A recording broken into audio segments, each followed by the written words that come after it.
The words hung in the air like smoke. My brother Marcus froze mid-bite, a forkful of chocolate cake suspended halfway to his mouth. His wife Jennifer's perfectly painted smile cracked at the edges. The birthday party decorations, expensive streamers and custom banners proclaiming Tyler's 10th birthday bash, seemed to mock the sudden tension. Around us, the backyard was filled with at least 40 guests. Marcus had always believed in throwing impressive parties, the kind neighbors would talk about for weeks. The catering alone probably cost $3,000. Money he clearly didn't have but spent anyway to maintain appearances.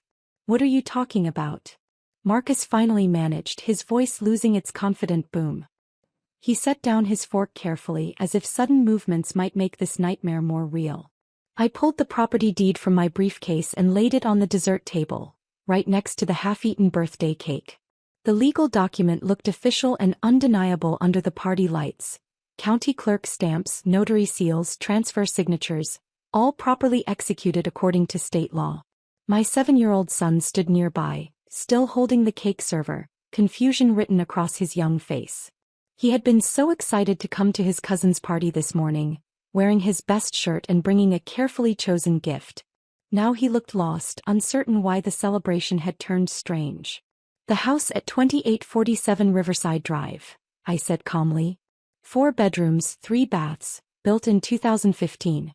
You've been living there for 3 years. The bank foreclosed 6 months ago after you missed 4 consecutive mortgage payments. I bought it at auction 3 weeks ago. Jennifer's champagne glass slipped from her fingers, shattering on the patio stones. The other guests, mostly family members, fell silent. Someone turned off the music. "That's impossible," Marcus said, though his voice wavered. "We would have known. We would have received notice." "You did receive notice," I replied. "Multiple notices, actually. You ignored them, assuming your lawyer would handle everything. Your lawyer quit 2 months ago when you stopped paying his retainer. It's all public record." My sister-in-law Sarah, who had been recording the party on her phone, slowly lowered the device. My mother stood up from her chair at the main table, her hand covering her mouth. Marcus grabbed the deed, his eyes scanning the document frantically. I watched the color drain from his face as he recognized the property address, the legal stamps, the signatures. His hands started trembling. "This can't be legal," Jennifer protested. "You can't just buy someone's house without them knowing." "Foreclosure auctions are public," I explained. "Anyone can attend. Anyone can bid." The property was listed online for weeks. I paid cash above the minimum bid. Everything was processed through the county clerk's office. "Your names are still on the mortgage documents, but I hold the title now." My son tugged at my sleeve. "Dad, what's happening?" "Nothing to worry about, buddy," I said, keeping my voice gentle. "Why don't you go get some cake now? 2 slices if you want." He hesitated, glancing at his cousins who were staring at us with wide eyes. Then he nodded and walked toward the dessert table. Marcus was still studying the deed, turning pages, searching for some flaw, some mistake that would make this nightmare disappear. His face shifted from pale to red as anger replaced shock. "You did this on purpose," he accused. "You knew we were struggling and you swooped in like a vulture." "I did what any investor would do," I said. "I saw an opportunity and took it, the same way you've taken opportunities your entire life. Remember when you bought Dad's comic book collection for $50 and sold it for $12,000? You called that business savvy." My father, sitting at the head table, shifted uncomfortably. That incident had happened 15 years ago, but no one in the family had forgotten it. "That was different," Marcus snapped. "Was it?" I asked. "Or is it only different because this time you're on the losing end?" Jennifer was scrolling through her phone now, probably trying to verify what I was saying. Her perfectly manicured nails tapped frantically against the screen. "How much?" Marcus demanded. "How much do you want for it? We'll buy it back." "With what money?" I asked. "You're 4 months behind on your car payments. Your credit cards are maxed out. Jennifer's boutique has been operating at a loss for 18 months. You took out a second mortgage last year to fund your lifestyle, and that's part of what buried you. The financial statements are all in the public foreclosure filing. The bank listed total debt at $478,000 against a property appraised at $420,000. You were underwater before you even missed the first payment. How do you know all this? Jennifer asked, her voice now shrill and defensive. Public records, I repeated.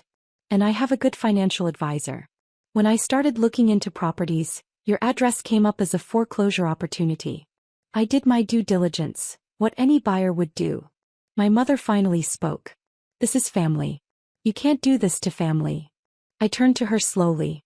This afternoon when we arrived at the party, Marcus told my son to use the back entrance. He said the front door was for real guests. My son is 7 years old, and his uncle made him feel like hired help at his own cousin's birthday party. He was joking, my mother protested weakly. Was he joking when he made my son serve cake to everyone else before taking any for himself? I asked. Was he joking when he called my son a servant? When he said poor kids need to learn their place? The silence that followed was thick and uncomfortable. Several relatives nodded slightly, remembering what they had witnessed. You've always been sensitive, Marcus said, trying to change tactics. I was just teasing. You know I love my nephew. Really? I pulled out my phone and opened a voice recording app, because 3 months ago at Mom's birthday dinner, you said something different. I pressed play. Marcus's voice filled the patio, clear and unmistakable. Why does he even come to family events? He works at some storage facility, drives a 10-year-old car, shops at discount stores. He's an embarrassment. And that kid of his, always quiet and weird. I don't want my children thinking that kind of failure is acceptable. Jennifer's face went white. My mother looked away. Several relatives stared at Marcus with new understanding in their eyes. I record family dinners now, I said, turning off the playback. I started about a year ago when the comments got worse. I have hours of material, hours of you explaining why I'm worthless, why my son doesn't deserve respect, why we're not really part of this family. Those were private conversations, Marcus said, but the fight had gone out of his voice. At family gatherings with 20 people present? I asked. Nothing about those conversations was private. You just assumed I was too beaten down to do anything about it. I picked up the deed and slid it back into my briefcase. Here's how this works now. Your lease begins on the 1st of next month. Rent is $4,000 due by the 5th. That's actually below market rate for a house that size in that neighborhood. I'm being generous. $4,000. Jennifer gasped. Our mortgage was $3,000. Your mortgage was $3,000 when you were still paying it, I corrected. Market rates have increased. Check comparable rentals in your area. You'll find I'm offering a fair price. Marcus shook his head. We can't afford $4,000 a month. Then you'll need to make some adjustments, I said. Downsize the luxury cars. Cut back on the country club membership. Maybe Jennifer closes the boutique that's losing money every month. These are the decisions adults make when they can't afford their lifestyle. You're enjoying this, Jennifer accused. I'm not enjoying anything, I replied honestly. I'm protecting my son. Today was the last time anyone makes him feel less than, the last time he's treated like he doesn't belong. My son had returned with his cake, eating it quietly while sitting on a bench away from his cousins. He looked small and alone, and something twisted in my chest. There's more, I continued, pulling out another document. I also own 3 other properties in your neighborhood. The blue house 2 doors down, currently rented to the Peterson family. The corner lot with the brick exterior, rented to a retired couple. And the gray colonial at the end of your street, vacant right now. Marcus looked like he might be sick. Why are you telling us this? Because I want you to understand something, I said. I'm not the failure you've spent years describing. I'm not the embarrassment you've made me out to be. While you were buying new cars, taking luxury vacations, and throwing expensive parties, I was working 60-hour weeks at that storage facility you mock. I was living below my means, saving every dollar, learning about real estate investment and building something real. I pointed at my son. And I was teaching him that quiet dignity matters more than loud arrogance. That delayed gratification beats instant gratification. That respect is earned through character, not purchased with status symbols. So what happens now? Sarah asked. She was the only one who looked more curious than horrified. Now Marcus and Jennifer decide whether they want to rent from me or find somewhere else to live, I said. If they choose to stay, they'll sign a standard lease agreement. They'll pay rent on time. They'll maintain the property. And they'll treat me and my son with basic human decency, because I'm no longer someone they can dismiss. And if we don't? Marcus asked. Then you have 30 days to vacate, I said simply. I'll list it for rent at market rate and have new tenants within a week. It's a good house in a good neighborhood. It won't be hard to fill. Jennifer was crying now, mascara running down her cheeks. This is cruel. This is vindictive. No, I said quietly. Cruel is making a child serve cake to his cousins before he can eat. Vindictive is spending years tearing someone down to make yourself feel bigger. This is just business. This is just consequence. My mother tried one more time. Please. Think about your nephews. Think about family. I am thinking about family, I replied. I'm thinking about my son who deserves better than what he got today. I'm thinking about teaching him that you don't have to accept mistreatment just because it comes from relatives. I'm thinking about showing him that patience, planning, and hard work actually matter. I closed my briefcase and held out my hand to my son. He took it immediately, his small fingers wrapping around mine. The lease agreement will be emailed to you tomorrow, I told Marcus. You have 5 days to review and sign. If you have questions, contact the property management company listed in the documents. They handle all my rentals. You're not even going to manage it yourself? Marcus asked incredulously. I have 11 properties now, I said. I don't have time to personally manage each one. That's what professionals are for. The number seemed to stun him. 11 properties meant serious money, serious success. It meant everything he'd said about me being a failure was wrong. Come on, buddy, I said to my son. Let's go home. As we walked toward the driveway, I heard Marcus say something behind us. I didn't turn around. Whatever he wanted to say now didn't matter anymore. My son looked up at me as we reached the car. Dad, are you really Uncle Marcus's landlord now? Yes, I said, unlocking the doors. Does that mean he has to be nice to us? It means he has to pay rent on time, I replied. Being nice is still his choice. But he can't treat us badly without consequences anymore. That's the important part. He thought about this while I buckled him into his seat. Then he said, the cake was really good. I'm glad I got 2 pieces. I smiled despite everything. Me too, buddy. Me too. As I drove away from the party, I glanced in the rearview mirror. Marcus was still standing on the patio, the deed in his hands, his expensive party in ruins around him. His wife was on her phone, probably calling lawyers or banks, anyone who might tell her this wasn't real. But it was real. The years of quiet saving, careful investing, and patient planning had all led to this moment. Not because I wanted revenge, but because I wanted security. I wanted my son to grow up knowing his father was capable, strong, and worthy of respect. The humiliation at the party had simply accelerated the timeline. I had planned to reveal the property ownership eventually, probably in a lawyer's office with formal paperwork. But watching my son's face as Marcus made him serve cake to his cousins, seeing that flash of hurt and confusion, I knew the time was now. Sometimes protection looks like revenge. Sometimes standing up for yourself looks like cruelty to people who have never had to face consequences. But I had learned something important over the years of being dismissed, mocked, and treated as less than. Silence isn't weakness. Patience isn't passivity. And the person everyone underestimates is often the most dangerous one in the room. My phone buzzed, a text from Sarah. That was the most epic thing I've ever seen. Can we have coffee sometime? I want to hear your real story. I smiled and set the phone aside. Maybe there were allies in the family after all. People who were tired of Marcus's bullying, who had been waiting for someone to finally push back. But that was for another day. Tonight was about going home with my son, ordering pizza, and watching a movie together. Tonight was about being the father he deserved, the role model he needed. Everything else could wait. The notebook hit my 12-year-old son directly in the chest. He caught it with both hands, his face expressionless as my father laughed from across the living room. That's all the education you'll ever need, kid, Dad said from his leather recliner. Your mother thinks you're some kind of genius, but we both know the truth. Marcus looked down at the cheap dollar store notebook. He didn't respond, just held it carefully. I stood in the doorway of my childhood home. My mother sat on the couch, nervously twisting her hands.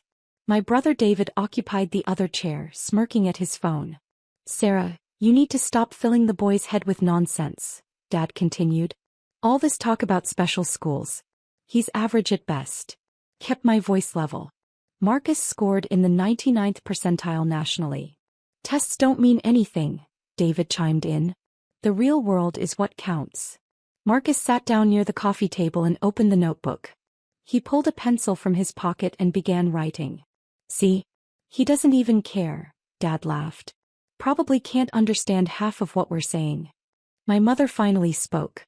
Thomas, maybe we should. Should what, Linda? Dad gestured at me. Someone needs to tell her the truth. The boy is 12 and you're still acting like he's something special. I noticed the papers on the side table. The top document read final notice in red. Marcus, I said quietly, go wait in the car. He looked up, closed the notebook and walked past his grandfather without a word. After the front door closed, I picked up the envelope. What's this about? Dad's face darkened. None of your business. It's an eviction notice, I said. 60 days to vacate. Put that down, David said, looking up. Dad's handling it. Handling it how? You're 3 months behind and the property owner is terminating the lease. My mother's voice was barely a whisper. We had unexpected expenses. Like the new car in the driveway. The one David's been posting about. David stood. That's different. That's an investment. An investment while your parents get evicted. Dad waved his hand. We'll figure it out. The landlord will give us more time. The notice says you've already had 2 extensions. This is final. Then we'll find another place, Dad snapped. Not your concern, Sarah. I set the notice back on the table. Is that what you think? That's what we know, David said. You moved away, got your fancy job. You barely visit. I came because Marcus wanted to see his grandparents. Dad laughed bitterly. The kid can barely hold a conversation. You should have him tested. There's something not right there. My phone buzzed. A text from my assistant. Meeting at 4 p.m. confirmed with property management. Documents ready. I need to make a call, I said, stepping into the kitchen. I could still hear Dad talking. She's probably calling her therapist. Always making everything dramatic. I dialed quickly. Hi, James. Yes, I'm still at the address. Forward me the property details. I paused. Perfect. Send everything. My phone chimed with the email. I opened the attachment and scanned the documents. I walked back into the living room. So you need to be out by the end of next month? We'll manage, Dad said. Unlike some people, we don't run from problems. Where will you go? My mother spoke, her voice shaking. There's a smaller place 30 minutes from here. Not ideal, but... It's a dump, David interrupted. 1 bedroom. Mom and Dad crammed in there with all their stuff. Then help them, I suggested. He scoffed. I'm barely making ends meet. But you could afford a new car? That's for work. I need reliable transportation. Dad's phone rang. He glanced at the screen. It's the property management company. He answered with forced confidence. Hello? Yes, this is Thomas Anderson. I watched his face as he listened. The confidence drained away, replaced by confusion. Then anger. What do you mean? Dad said. Who authorized that? Another pause. But I've been a tenant here for 15 years. He fell silent, his hand tightening around the phone. Put your supervisor on. David looked between us. What's going on? Dad ignored him. I don't understand. The owner wants what? His face went pale. Immediate eviction? I kept my expression neutral. 24 hours? Dad's voice rose. That's not legal. More listening. Fine. Connect me to the owner. My mother clutched her hands together. Thomas, what's happening? He held up one finger, still listening to the phone. Yes, I'll hold. He covered the mouthpiece and looked at my mother. They're saying the owner wants us out in 24 hours. Something about lease violations and property damage. Property damage? David said. What property damage? Before Dad could answer, he uncovered the phone. Hello? I'm here. I want to know who the hell you think you are, changing the terms like this. His face shifted from anger to shock. What? That's impossible. I pulled up the email on my phone again, reviewing the documents one more time. Dad's hand started shaking. My daughter? What does she have to do with anything? He looked directly at me, his eyes wide. You're telling me that Sarah. He couldn't finish the sentence. Let me clarify something, I said quietly. The property manager is correct. Everyone in the room stared at me. I purchased this property 6 months ago, I continued. The previous owner was looking to liquidate several rental properties in the area. I acquired 4 of them, including this house. Dad lowered the phone slowly. You're lying. I pulled up another document on my phone and turned the screen toward him. This is the deed recorded with the county clerk on March 15th. You've been paying rent to my property management company since then. My mother made a small sound, something between a gasp and a whimper. Why? Dad managed to ask. Because you were about to lose your home, I said simply. The previous owner was selling to a developer who wanted to tear down all these houses and build condos. I bought them to keep that from happening. David was on his feet. So all this time we've been paying you? You've been paying my property management company, I corrected. Which is standard practice. They handle the day-to-day operations. And the eviction notice, my mother asked weakly. Is real, I confirmed. You're 3 months behind on rent. That's $9,000. My property manager has been trying to work with you, but you've ignored every payment plan they've offered. Dad's face went from pale to red. You could have said something. You could have told us. Would you have accepted help from me? I asked. Would you have let me forgive the debt or restructure the payments? Or would you have done exactly what you're doing now, getting angry and accusing me of interfering? No one answered. Marcus's notebook, I said, changing direction.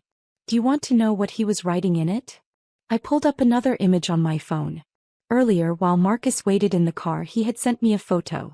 It showed the page he'd been working on, complex mathematical equations, the kind used in advanced physics. He's been accepted into the National Youth Science Academy, I continued. Full scholarship. They only take 30 students per year from the entire country. He's been working on a paper about quantum mechanics, at 12 years old. I showed them the photo. This is what he was writing in your dollar store notebook. These are graduate-level calculations that he does for fun. My mother covered her mouth with her hand. David sat back down heavily. The reason I don't visit often, I said, isn't because I think I'm too good for this family. It's because every time I do, you spend the entire visit tearing down either me or my son. And I've tried to protect him from that. But he asked to come today. He wanted to give you another chance. Dad still held his phone, though the call had apparently ended. Sarah, The eviction stands, I said. 24 hours to vacate. That's not negotiable anymore. Where are we supposed to go? David demanded. There's a 2-bedroom apartment in the same complex where I live, I said. It's been vacant for 3 weeks. I've held it specifically for this situation. My mother looked up. What? The rent is $1,200 a month, which is half of what you're currently supposed to be paying here. It's close to the senior center where Mom volunteers, and there's a bus line that runs to David's work. I looked at my father. If you want it, the lease is ready. The first month is free. After that, standard terms apply. No family discount. No special treatment. You pay on time or you're out. Dad's jaw worked, but no words came out. There's one condition, I added. Marcus is off limits. Completely.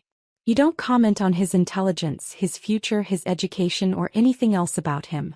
If I hear one more word like what I heard today, the lease is terminated immediately. You can't do that, David protested. I absolutely can, I said. It's my property, my lease, my terms. My mother stood up slowly. Can I see him? Marcus, I mean. Can I apologize? I considered this. He's in the car. You can try. But he's a lot smarter than any of us give him credit for. He knows exactly what you all think of him. She walked toward the front door, moving carefully as if afraid I might stop her. Dad finally found his voice. This is blackmail. No, I said. This is consequences. You've spent years telling me I was making a mistake, that I was wasting my time, that I'd never amount to anything. You said the same things about Marcus. And all that time I was building something. I was working. I was succeeding. Succeeding, David repeated bitterly. So you buy up properties and lord it over your family? I bought properties to have stable investments and passive income, I corrected. The fact that one of them happened to be your childhood home was coincidental. But when I found out you were getting evicted, I tried to help quietly. I restructured the payment schedule. I reduced the rent. I gave extensions. And you ignored all of it. I pulled out a business card and set it on the coffee table. This is my property manager's direct line. If you want the apartment, call him by 6 p.m. today.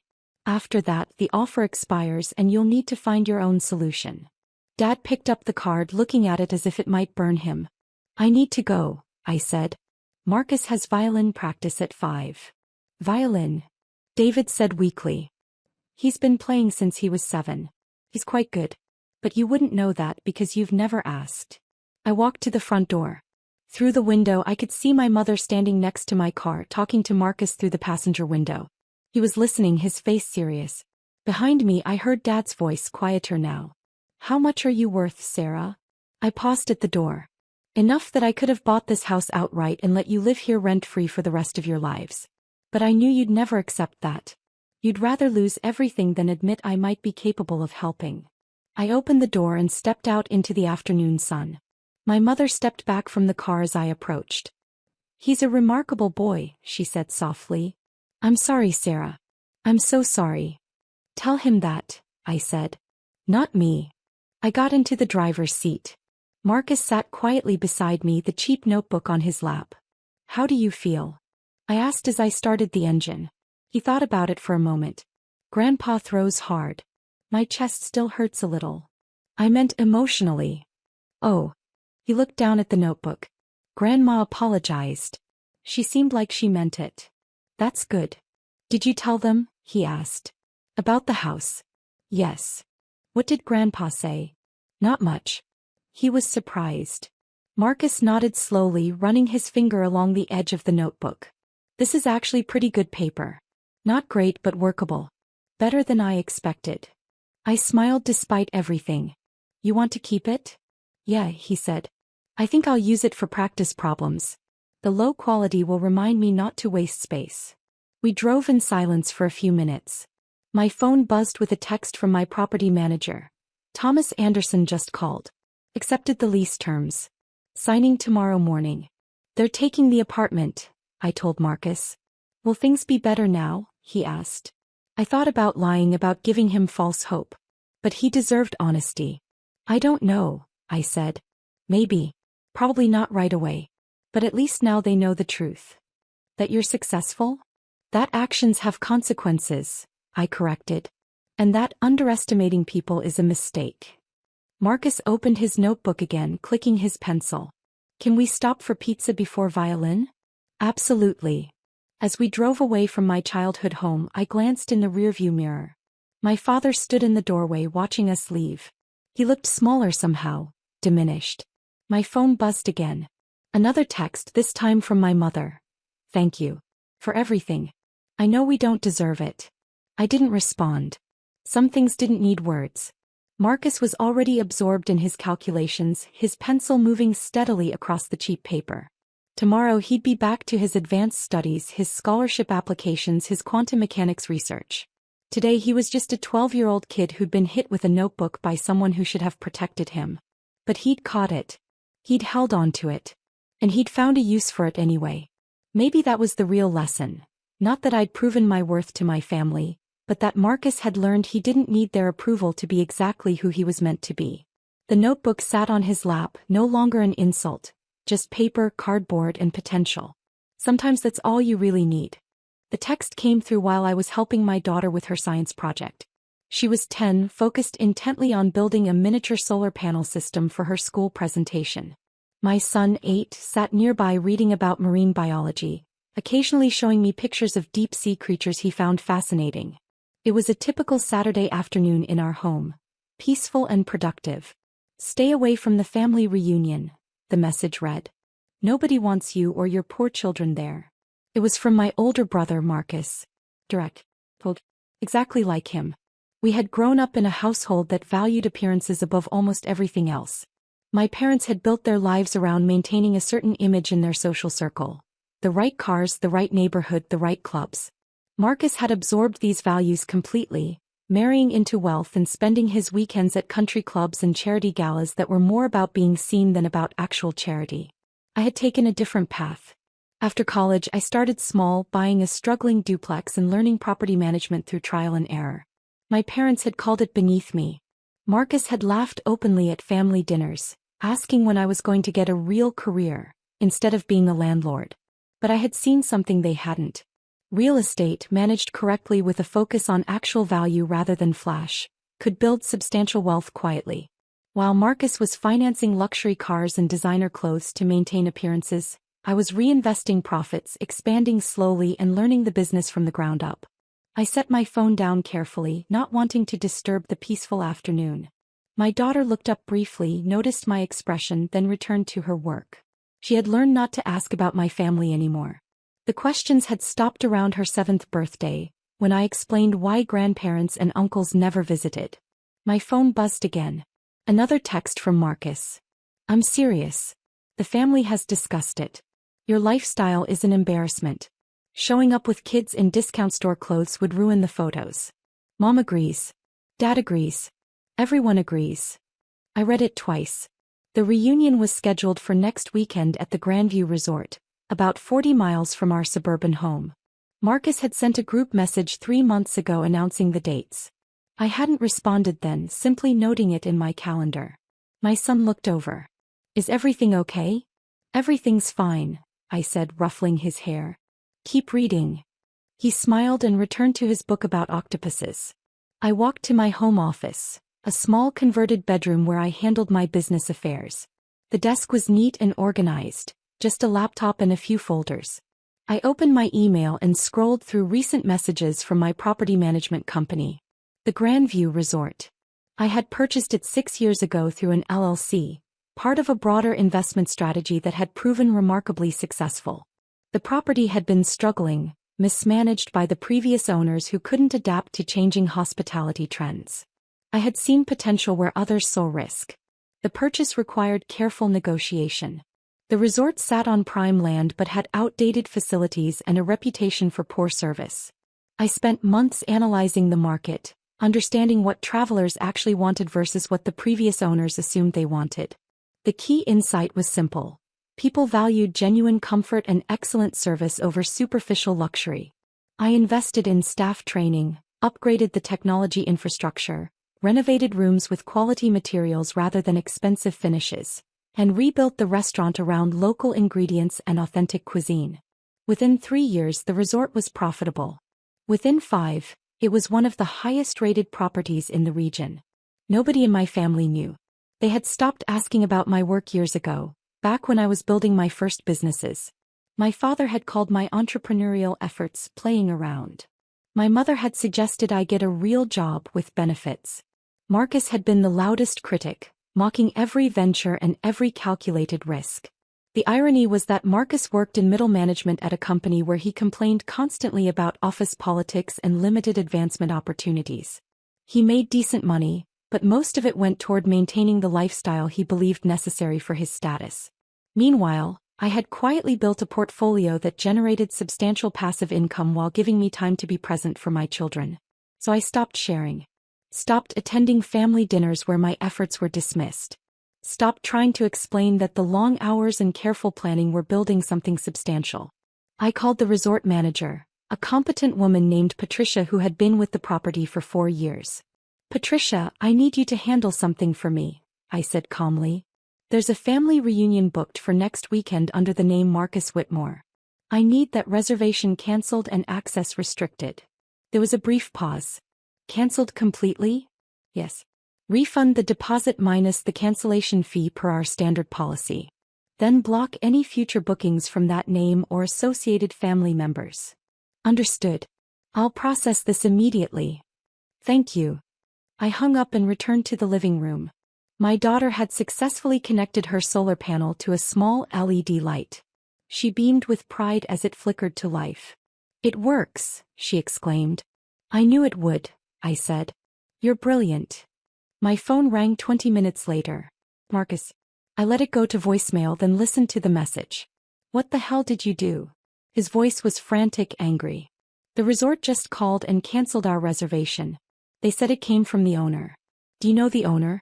Did you complain about us? Call me back immediately. I deleted the message. Another call came 10 minutes later. Then another. Text messages started flooding in, from my mother, my father, Marcus again, my Aunt Linda. All confused, angry, demanding explanations. I sent a single text to Marcus. I received your message about the reunion. I've handled it accordingly. He called within seconds. I answered. What did you do? He demanded. I closed access to the venue, I said simply. You can't just close access to a resort. Who do you think you are? The owner. Silence. Long, heavy silence. You're lying, he finally said. I'm not. The Grandview Resort has been mine for 6 years. I purchased it through Highland Properties LLC. Patricia can verify this, or you can check the property records at the county office. They're public. More silence. You own a resort? His voice had changed, uncertain now. I own several properties. The resort was a good investment. It's done well. Several properties? Yes.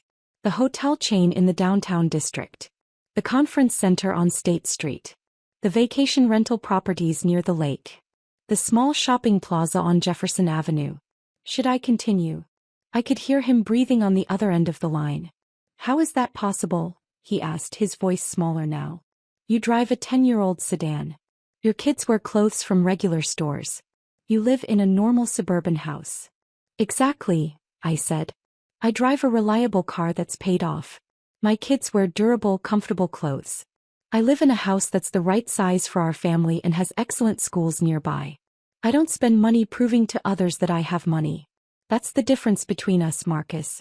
You've spent the last 15 years performing wealth. I've spent it building it. But the reunions, the holidays, you always seemed so what? Poor, unsuccessful. That's what you wanted to see. It confirmed your narrative that you had made better choices, that your way was the right way. It never occurred to any of you that I was successful on my own terms. Dad always said you were wasting your potential. Dad measured potential by how impressive someone's job title sounds at cocktail parties.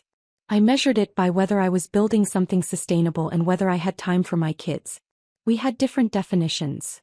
The silence stretched between us. I could hear voices in the background on his end, probably his wife asking what was happening. The family is going to want to know about this, he finally said. That's up to you what you tell them. But understand something clearly, Marcus.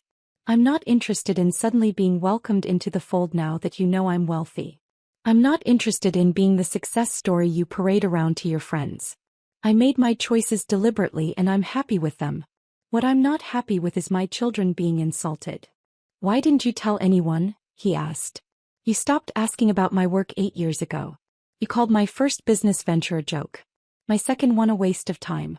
After a while, I realized you weren't interested in what I was actually building. You were interested in maintaining a narrative where I was failing and you were succeeding. That's not fair. You texted me this morning to tell me my children weren't welcome because we're poor. Those were your exact words. My poor children. I didn't know. You didn't ask. None of you asked. You saw that I lived modestly, drove a practical car, bought my kids normal clothes and assumed I was struggling.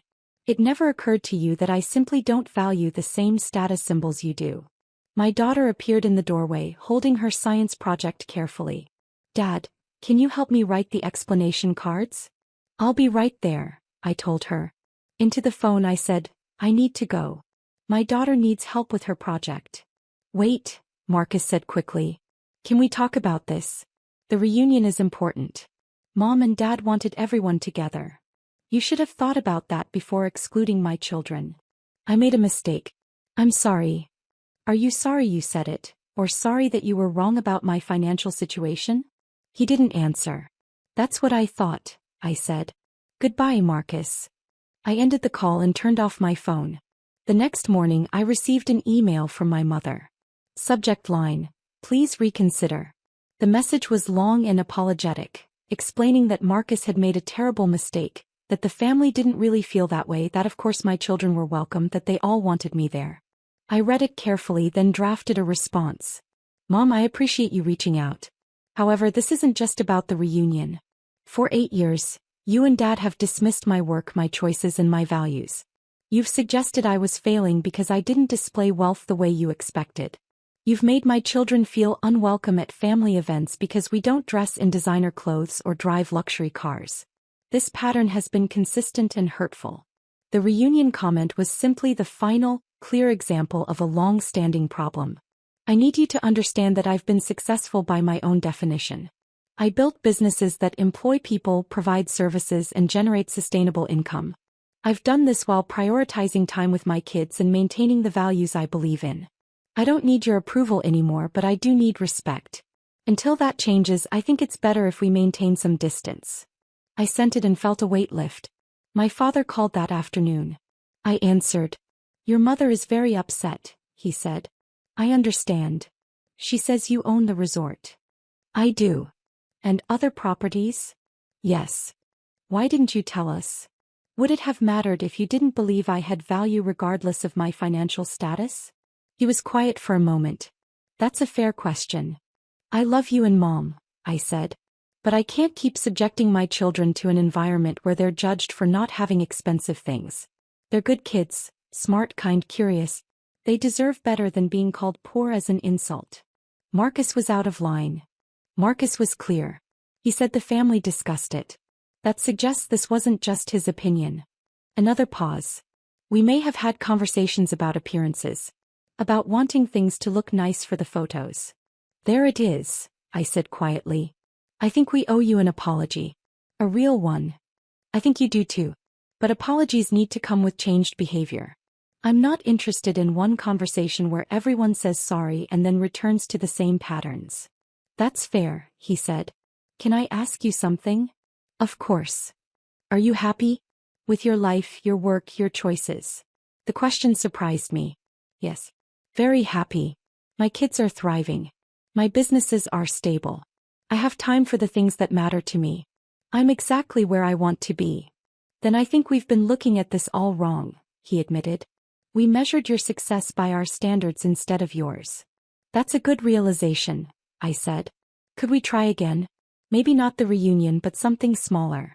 Just you and your kids, maybe your mom and me. Somewhere neutral. I considered it. Maybe. Let me think about it. That's all I can ask. We talked for a few more minutes, carefully, both of us navigating new territory. When we hung up, I felt cautiously optimistic. That evening, I took my kids to their favorite pizza place. We sat in a corner booth and they told me about their days, their projects, their friends. My daughter explained her science teacher's reaction to the solar panel project. My son described a documentary about deep-sea exploration he wanted to watch. They were happy, secure, unaware of the family drama that had unfolded. My phone buzzed. A text from Patricia. Reservation canceled as requested. Family member attempted to book under a different name. Blocked per your instructions. All set. I texted back. Thank you. Well handled. My son looked up from his pizza. Dad, can we go hiking this weekend? Absolutely, I said. Where do you want to go? The trail with the waterfall. The one we went to last summer. Perfect. We'll pack sandwiches and make a day of it. My daughter smiled. Can I bring my camera? Of course. They returned to their food, chatting about the hike, what they might see, whether we'd spot any wildlife. I watched them, these two incredible kids who had taught me what actually mattered. They didn't need a family reunion with people who judged them. They needed stability, love, and parents who showed up for them consistently. My phone buzzed again. Marcus, can we please talk? I really messed up. I typed back. Not right now. I'm with my kids. His response came quickly. I understand. When you're ready. I set the phone aside and focused on my children. The rest could wait. Some things were more important than family drama. More important than proving points or demanding apologies. Sometimes the best response was simply living well, protecting the people who mattered most, and refusing to compromise on the values that defined who you were. My daughter reached across the table and squeezed my hand. Thanks for pizza night, Dad. Anytime, I said, squeezing back. And I meant it. The accusation came right after we sang Happy Birthday to my daughter today, and my mother chose that moment to destroy my daughter's innocence. Someone has stolen my diamond bracelet, she announced loudly. It was on my dresser this morning. 20 guests turned to look at her. I'm sure it will turn up, Mom, I said calmly. Maybe you moved it somewhere safe. I didn't move it anywhere, she said sharply. It was stolen. And I know exactly who took it. My 10-year-old daughter Lily had been helping serve cake. She froze with a plate in her hands, sensing something was wrong. My mother pointed directly at her. Lily was upstairs earlier.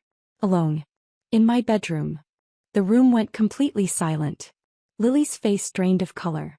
I was just looking for the bathroom, she whispered. The bathroom is downstairs, my mother said coldly. Everyone knows that. You had no reason to be in my bedroom, unless you were looking for something valuable to steal. Then she laughed.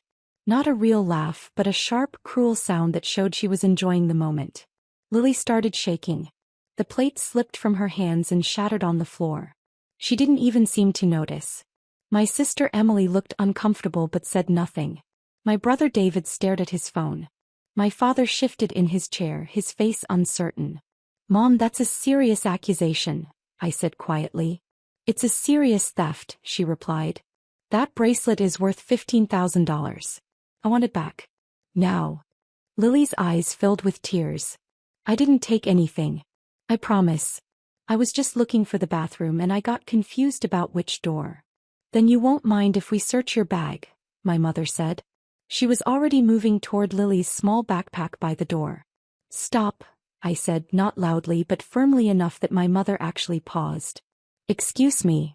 Before you go through my daughter's belongings and traumatize her further, let's check the security footage. My mother's face changed, just slightly, but I caught it. What security footage? The cameras, I said simply. Throughout the house. Let's pull up the footage from your bedroom this afternoon and see exactly what happened. She went pale. Actually pale, like someone had drained the blood from her face. My father muttered, "What cameras?" I smiled and reached for my phone. The security system I had installed 6 months ago. Remember, Mom? When you were worried about break-ins. That was for doors and windows, she said quickly. Actually, 16 cameras total, including one in your bedroom pointing at the dresser. For insurance purposes. You specifically requested that. The silence in the room was profound. Emily finally spoke up. You put cameras in Mom's bedroom? At her request, I said. She insisted on it. Made me promise to position one directly at the jewelry storage area. Said she wanted to be able to prove what she owned if anything ever went missing. My mother's mouth opened and closed. No words came out. So let's pull up today's footage, I continued, tapping on my phone. It should only take a minute. The system saves everything to the cloud. I can pull it up right here, right now. We can all watch together. That's not necessary, my mother said quickly. I think it is, I replied. You just accused my daughter of felony theft in front of 20 people. The least we can do is verify the accusation with actual evidence. My father stood up. If there are cameras, let's see the footage. Clear this up right now. Dad, I really don't think that's needed, Emily jumped in. I'm sure Mom just misplaced the bracelet. Then the footage will show that, I said. It'll show Lily entering the room, realizing it's not the bathroom, and leaving immediately without touching anything. Right, Lily? Lily nodded, tears streaming down her face. I didn't take anything. I swear. I opened the security app on my phone. Here we go. Footage from today. Mom's bedroom. Starting at 2 o'clock when guests started arriving. My mother lurched forward. Wait. Everyone looked at her. I just remembered, she said, her voice shaky. I moved the bracelet yesterday. To the safe. It's in the safe. Then why did you say it was stolen? David asked, finally looking up from his phone. I forgot, my mother said. I'm getting older. I forget things. You forgot in the 30 seconds between accusing Lily and me offering to show the footage? I asked. She didn't answer. Let's check the safe, my father said. Right now. It's there, my mother insisted. I remember now. I put it there yesterday for safekeeping. Then let's verify that, I said. And let's still watch the footage, because you still publicly accused my daughter of theft. My mother looked trapped. I made a mistake. Can we please move on? No. You accused a 10-year-old child of a crime in front of her family. You laughed about it. The least you can do is admit whether you had any evidence. Emily touched my arm. Come on. She said it was a mistake. After I mentioned the cameras, I pointed out. 30 seconds earlier she was demanding to search Lily's bag. She was absolutely certain Lily was a thief, until video evidence became available. That's convenient timing for a memory to return. My father walked past my mother toward the stairs. I'm checking the safe. Don't, my mother said. He stopped. Why not? Because this is my house and my birthday party and I'm tired of this drama. You created the drama, I said. I'm just trying to resolve it with facts instead of false accusations. My father continued up the stairs. My mother didn't try to stop him again. We waited in uncomfortable silence. Lily had moved to stand behind me, her small hand gripping my shirt. I could feel her still trembling. I'm sorry this happened, sweetie, Emily said to Lily, finally finding her voice. Your grandmother just got confused. She didn't look confused, Lily said softly. She looked sure. She looked happy when everyone believed her. Emily had no response to that. My father came back down the stairs. In his hand was a diamond bracelet. It was in the safe, he confirmed. Right where she apparently put it yesterday. See, my mother said. I told you. Just a mistake. A mistake that traumatized a child, I said. A mistake you only remembered after being confronted with video evidence. A mistake you made absolutely zero effort to correct until you realized you'd be caught in a lie. I wasn't lying, my mother protested. I genuinely forgot. Then why did you laugh? Lily asked quietly. Everyone turned to look at her. After you said I stole it. You laughed like it was funny. My mother's face flushed. I didn't laugh. Yes you did, David said. I heard it too. It wasn't like that, my mother stammered. I looked around the room. Anyone here think this was just an innocent mistake? Silence. Uncomfortable silence. Here's what actually happened, I said. And we can verify this with the footage if needed. Mom put her bracelet in the safe yesterday like she said. But this morning she forgot she'd done that. She checked her dresser, didn't see it, and immediately decided that someone at the party must have taken it. Instead of checking the safe, instead of looking anywhere else, instead of asking anyone quietly, she decided to publicly accuse a 10-year-old child of felony theft, in front of 20 witnesses at her own birthday party. That's not fair, Emily protested weakly. What's not fair is what she did to Lily, I said. What's not fair is that my daughter is shaking and crying because her grandmother accused her of being a thief. What's not fair is that nobody in this room defended her except me. That landed hard. David looked down. Emily bit her lip. My father's jaw tightened. I'm sorry, my mother finally said, but she said it to the room, not to Lily. Say it to her, I said. Look at your granddaughter and apologize for what you put her through. My mother looked at Lily. I'm sorry. I made a mistake. Why did you think it was me? Lily asked. Why not anyone else? My mother didn't have an answer for that. But I did. Because you're 10. Because you're easy to blame. Because you can't defend yourself effectively. Because Grandma knew everyone would believe her over you. That's not true, my mother said. Isn't it? You had 20 people here today. Any one of them could have gone upstairs.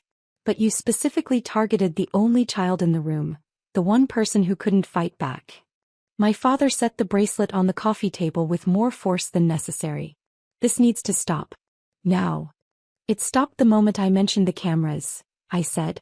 Before that it was escalating nicely. Mom was about to search Lily's bag. Make her empty her pockets. Really complete the humiliation. You installed cameras without telling me, my mother said, trying to redirect. I installed cameras at your request, I corrected.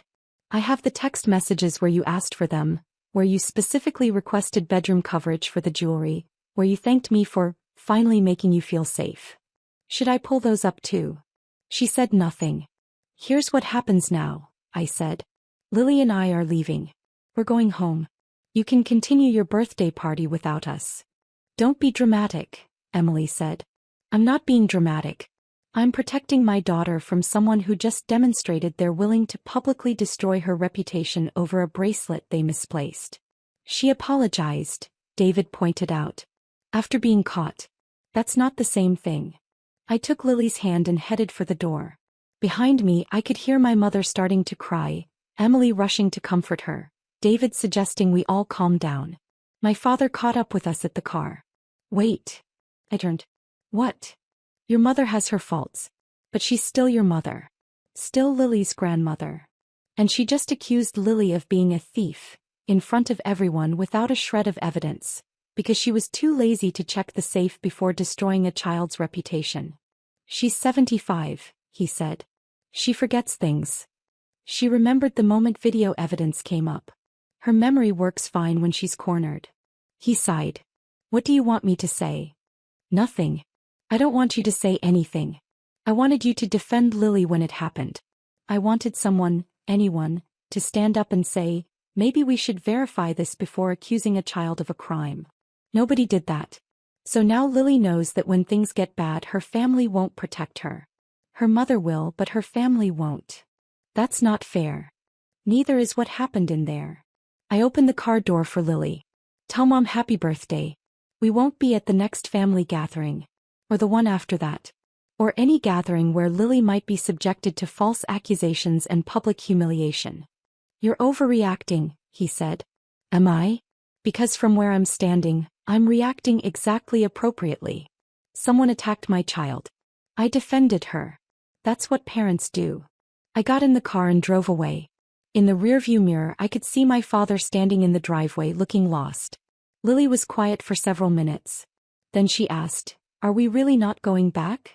Not for a while, I said. Maybe not ever. We'll see. Grandma really thought I stole from her. Grandma made a terrible assumption without any evidence. Do you think she really forgot about the safe? I thought about that, about the timing, about how quickly the memory returned when cameras were mentioned, about the laugh. I think she forgot where she put the bracelet, I said carefully. And instead of admitting that, she decided to blame someone else. Someone who couldn't fight back effectively. That's mean. Yes, it is. Are you mad at Grandpa and Aunt Emily and Uncle David? I'm disappointed. They saw something wrong happening and didn't stop it. That's sometimes worse than doing the wrong thing yourself. We drove in silence for a while. Mom, Lily said quietly. Thank you for believing me. My heart broke a little. I will always believe you, baby. Always. And I will always defend you, no matter who I have to stand up against. Even family? Especially family. Because family should know better. When we got home, Lily went straight to her room. I sat in the kitchen and stared at my phone. Messages were already coming in. Emily asking me to reconsider. David saying I'd embarrassed Mom on her birthday. My mother sending a long text about how hurt she was by my behavior. Nothing from my father. I didn't respond to any of them. Instead, I opened the security app and pulled up the actual footage from my mother's bedroom. There was Lily, entering at 2:47. Looking around, clearly confused. Backing out immediately. Total time in the room, 11 seconds. She never went near the dresser. Never touched anything. Just a lost child looking for a bathroom. I saved the footage to my personal drive just in case. My phone buzzed again. Another message from Emily. Mom is crying. She really is sorry. Please come back. I typed a response. She knew the bracelet wasn't stolen the moment I mentioned cameras. That means she knew before that she had no evidence. She accused Lily anyway. That's not a mistake. That's a choice. Emily didn't respond. Later that evening, Lily came out of her room. Mom, can I ask you something? Of course. The cameras. Do they really show everything? Everything in the rooms where they're installed, yes. Did you watch what happened in Grandma's room? I did. And you did exactly what you said. You opened the door, realized it wasn't the bathroom and left immediately. You were in the room for 11 seconds. You never went near the jewelry. She nodded slowly. I'm glad there were cameras. Nobody would have believed me otherwise. He was right. And that was the saddest part of all. The next morning my father called. Your mother wants to talk to Lily. To apologize properly. No, I said. She's genuinely sorry. She's genuinely caught. There's a difference. How long are you going to punish her? I'm not punishing anyone. I'm protecting my daughter from someone who demonstrated they'll sacrifice her reputation to avoid admitting a simple mistake. When mom is ready to take actual responsibility, not just be sorry she got caught, we can talk. Until then, Lily and I are staying away. That could be a long time. Then it's a long time. I hung up. It was just the beginning, my mother had said with that cruel laugh. She was right about that. It was just the beginning of Lily learning that I would always choose her safety over family harmony. And I was completely fine with that. My brother Marcus looked at my daughter Emma and said those words with a smirk on his face. The words hung in the air like poison. Emma's small hand tightened around mine. She had been so excited about spending the weekend at the beach, talking about building sandcastles for weeks. She'd even packed her favorite bucket and shovel days in advance, asking me every morning if it was time to go yet. Your child has no place at the beach house, Marcus repeated, louder this time, making sure everyone in the room could hear him clearly. He giggled, that same irritating sound he'd made since we were kids when he thought he'd won something. This is a family vacation. Real family only. Emma went completely silent. Her big brown eyes started to water, but she tried to hold it back. She looked up at me, confused about why her uncle would say something so cruel.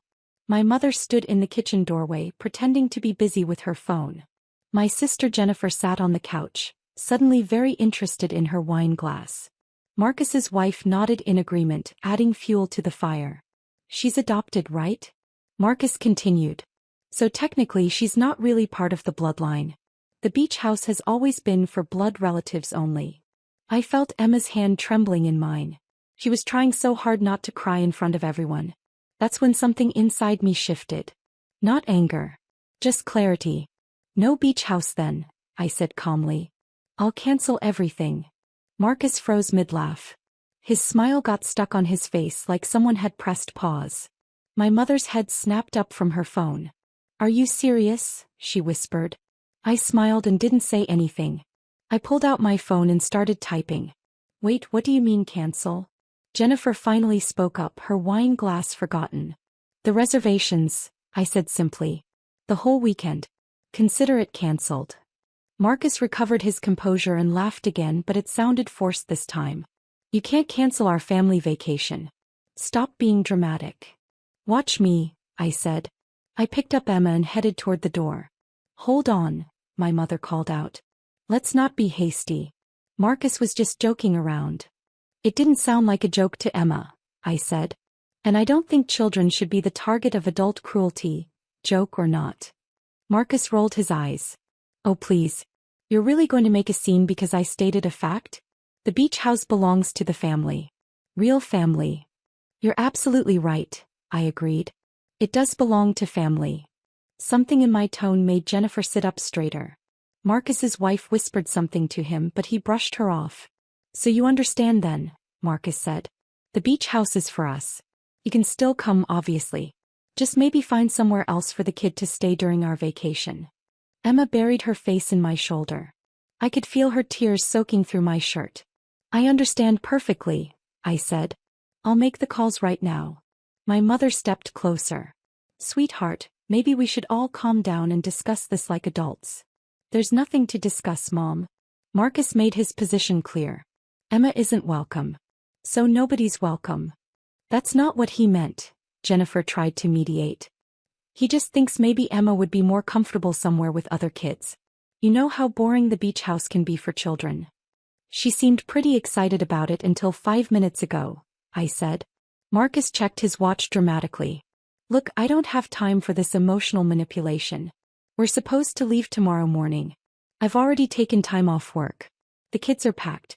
You're not going to ruin this family vacation because your feelings got hurt. My feelings are fine, I said. But the vacation is definitely cancelled.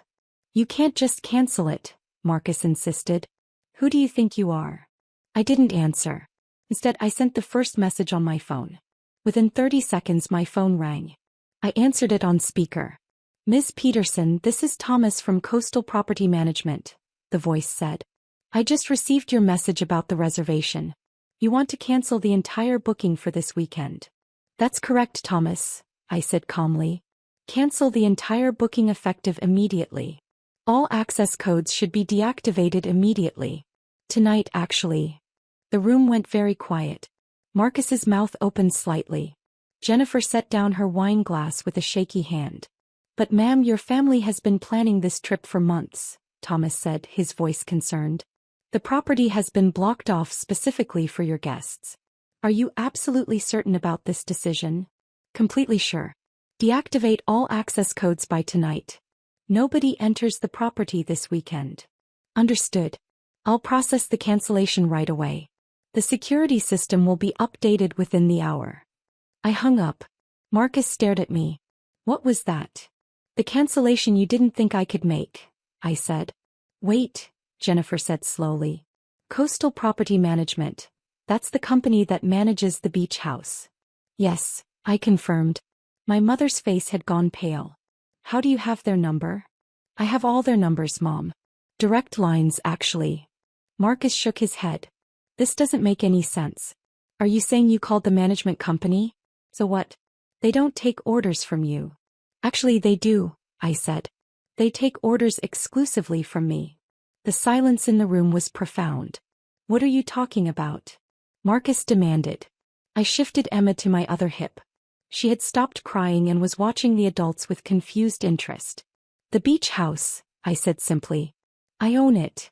Jennifer's wine glass slipped from her hand, splashing red wine across the cream carpet. Nobody moved to clean it up. That's impossible, Marcus said. Grandpa left the beach house to all of us. It's been in the family for 40 years. Grandpa left the beach house to me, I corrected. Specifically, 10 years ago. My mother sank into the nearest chair. But we've been using it every summer. We thought it was still in the family trust. It is in the family, I said. My family. I've been letting everyone use it because I thought we were all family. Apparently, I was wrong about who counts as family. Marcus's face turned an interesting shade of red. You're lying. Grandpa would never leave the entire property to just one person. He left it to the grandchild who actually visited him every week for the last 5 years of his life, I said. The one who drove him to doctor's appointments, organized his medications and made sure he wasn't lonely. That was me, Marcus. You visited him twice in those 5 years. This is insane, Jennifer said. Why didn't you tell us? I did tell you. 10 years ago, right after Grandpa's will was read. You said congratulations and then asked if you could still use the house for your anniversary. I said yes. I've been saying yes ever since. My phone buzzed with a confirmation text from Thomas. The cancellation was complete. So every summer, Marcus said slowly, every holiday weekend, every family gathering at the beach house, you owned it? Every single one, I confirmed. And you never mentioned it, he said. I mentioned it once. You forgot. Everyone forgot. Because it didn't matter to you who owned it as long as you had access. Marcus's wife grabbed her purse. We should go. Don't bother, I said. I'm leaving. Emma and I have a beach house to visit. Alone. Now wait just a minute, my mother said. Let's not be rash. Marcus made a mistake. He didn't mean what he said. He meant every word, Mom. And that's fine. He's entitled to his opinion about who counts as real family. But he's not entitled to my property. Jennifer stood up. Come on, this is crazy. You're going to cut off the entire family because Marcus said something stupid. I'm not cutting off anyone, I said. I'm simply withdrawing an invitation that was made very clear it wasn't wanted. Marcus said Emma has no place at the beach house. He was very specific about bloodlines and real family. I'm just honoring his wishes. By banning all of us? Jennifer demanded. By taking my daughter somewhere she's actually welcome, I said. You're all welcome to find your own beach house. I hear there are some nice rentals available. Expensive, especially this close to summer, but available. Marcus finally found his voice again. You can't do this over one comment. Watch me, I said. I headed to the door with Emma. Wait, my mother called. Please.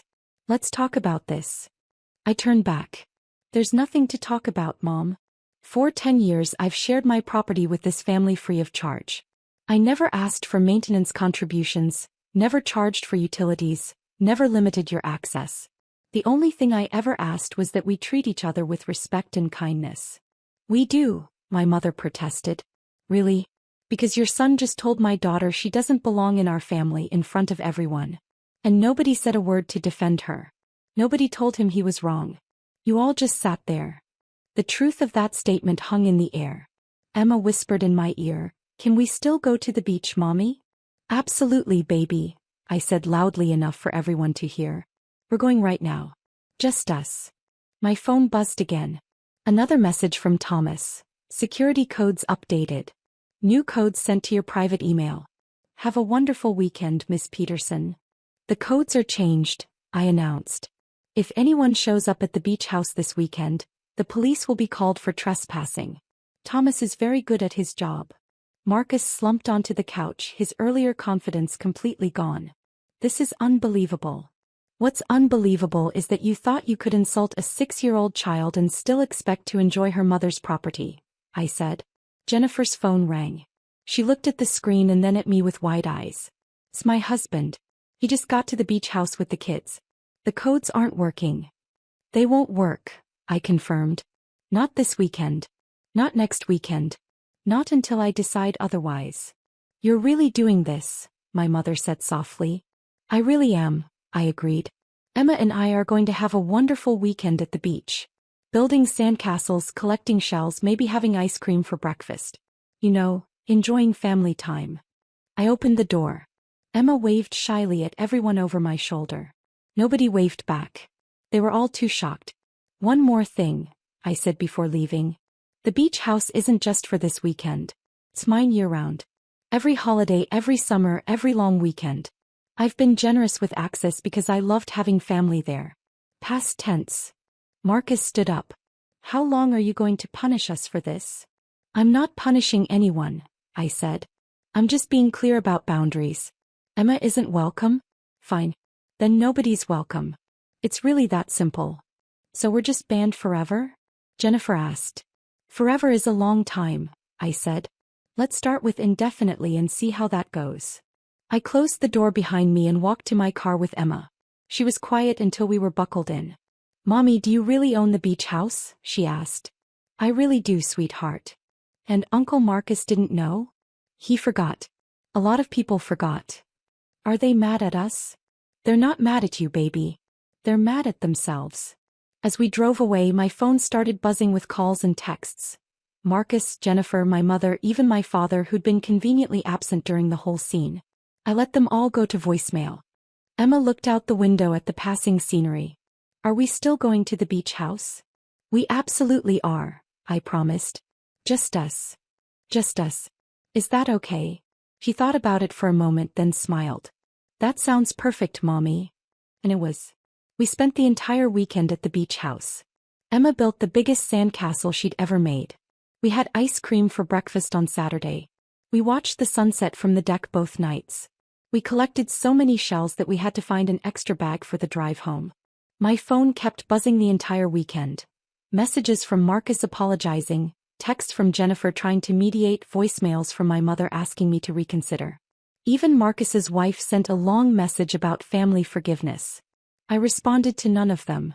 On Sunday night, as I tucked Emma into bed in one of the beach house bedrooms, she looked up at me with sleepy eyes. "This was the best weekend ever," she said. "It really was," I agreed. "Are we real family, Mommy?" My heart broke a little. "We are the realest family there is, baby. Don't ever doubt that. Even though I'm adopted? Especially because you're adopted. That means I chose you. I wanted you so much that I went out and found you. That's pretty special." She smiled and closed her eyes. "I love you, Mommy." "I love you too, sweetheart. So much." As I watched her fall asleep, I thought about Marcus's words.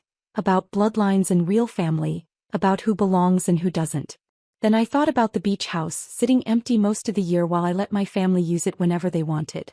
About all the times I'd said yes without hesitation. About how I'd never mentioned ownership because it felt petty to remind them. But here's what Marcus and the rest of them forgot. Respect isn't about blood. It's about how you treat people. And if you can't treat a 6-year-old child with basic kindness, you don't deserve the privileges that come with being family. My phone buzzed one more time. A text from my father. "Your mother told me what happened. We need to talk." I typed back a simple response. "No, we don't. The beach house is closed to family events indefinitely. That's all there is to say." Then I turned off my phone and went to sleep in my own house, next to my daughter, listening to the waves crash outside our window. It was just the beginning, Marcus had said with his laughter. He was right about that. It was just the beginning of Emma and me having the beach house all to ourselves. And that suited us just fine.